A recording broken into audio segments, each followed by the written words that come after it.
कि UGC act में जो भी कानून आया इस समय अंधा काला कानून सवर्णों के विरुद्ध, उसे तत्काल रूप से बदला जाए। हमारा किसी भी जाति विशेष वर्ग से SC ST OBC किसी से हमारी कोई लड़ाई नहीं है। जो ये कानून है उसे वापस किया जाए। हमारी बस इतनी सी मांग है कि उस कानून में हमें भी समानता का अधिकार दिया जाए। कल को अगर हमारे बच्चों पे, जिसकी शुरुआत दिल्ली यूनिवर्सिटी से हो चुकी है, अगर हमारे बच्चों पे कल को कोई भी अत्याचार होता है या इस कानून का दुरुपयोग होता है, जैसा कि पूर्व में SC ST एक्ट के मुकदमे, फर्जी मुकदमे दर्ज कराए जाते हैं छोटी छोटी बातों पे, जहां बातें नहीं भी होती है उस पर भी मुकदमे दर्ज कराए जाते हैं। तो अब ये जो भावनाहीन भावना है जिसमें हमें मतलब ये सवालों को किया जा रहा है कि इनको निकाला जाए। हम किसी से हमारा मतभेद नहीं है। हमारी बस इतनी मांग है कि हमें भी इक्वालिटी दी जाए। उस कानून के अंदर जो कमेटी बनेगी, उस कमेटी में मैंडेटरी नहीं है कि OBC सदस्य रहेगा, बाकी जो भी SC ST है वो मैंडेटरी और सदस्य रहेंगे। उसमें मैंडेटरी किया जाए कि OBC और जनरल दोनों के सदस्य रहेंगे, ताकि जब हमारे बच्चों या हमारे सवर समाज पे कोई भी अगर अत्याचार होता है तो हम भी अपनी कंप्लेंट फाइल वहां पे कर सके। इसके अलावा हमारी किसी से कोई मांग नहीं। हमारा सीधा सा उद्देश्य है कि जो भी केंद्र सरकार ने यूजीसी का नया कानून बिल ले आया है, ड्राफ्टिंग जो बनी थी 1 साल पहले, उस ड्राफ्टिंग में 3 नियमों को अचानक से बदल दिया। ड्राफ्टिंग का मतलब होता है कि आपने कोई नियम कानून बना के तैयार कर लिया आपकी कमेटी ने, अब आप उसको पास करेंगे संसद से। इन्होंने 3 मुख्य बदलाव किए, जिसमें एक तो इन्होंने OBC को जोड़ दिया, दूसरा जो कमेटी बनी थी उसमें जनरल नहीं है, और तीसरा जो इन्होंने किया कि जनरल अपनी बात नहीं कह सकता, जनरल के बच्चे अपनी बात किसी से नहीं कह सकते हैं। तो फिर ऐसे अंधे काले कानून के खिलाफ आज हम लोग देवरिया सुभाष चौक पे पूरा सवर्ण समाज, और सिर्फ सवर्ण समाज नहीं, इसमें OBC समाज, हर समाज के लोग हैं इस पूरे आंदोलन में।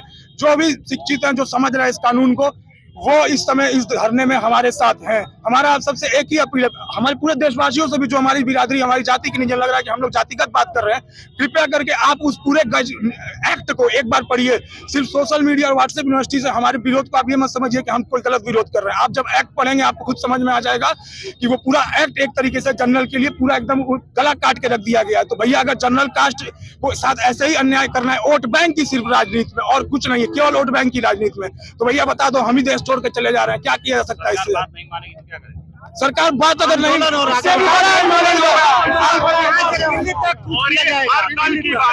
आज हम देवरिया के DM मैम को हम लोग राष्ट्रपति मैम के नाम से ज्ञापन देने जा रहे हैं।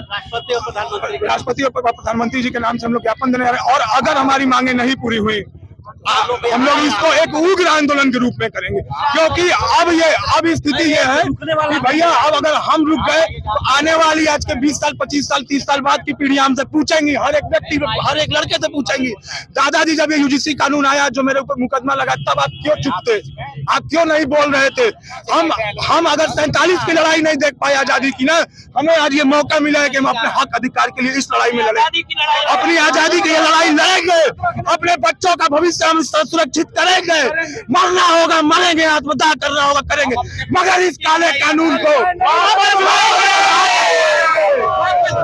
मैं इस देश के रक्षा मंत्री और मुख्यमंत्री और सवाल के नेता के लिए, जो शशांक मणि और सोलह मणि दीपक मिश्रा के लिए जो सवाल के नेता है, इस आंदोलन में साथ नहीं दे रहा है तो अपने घर में चूड़ियां पहन कर बैठ जाए।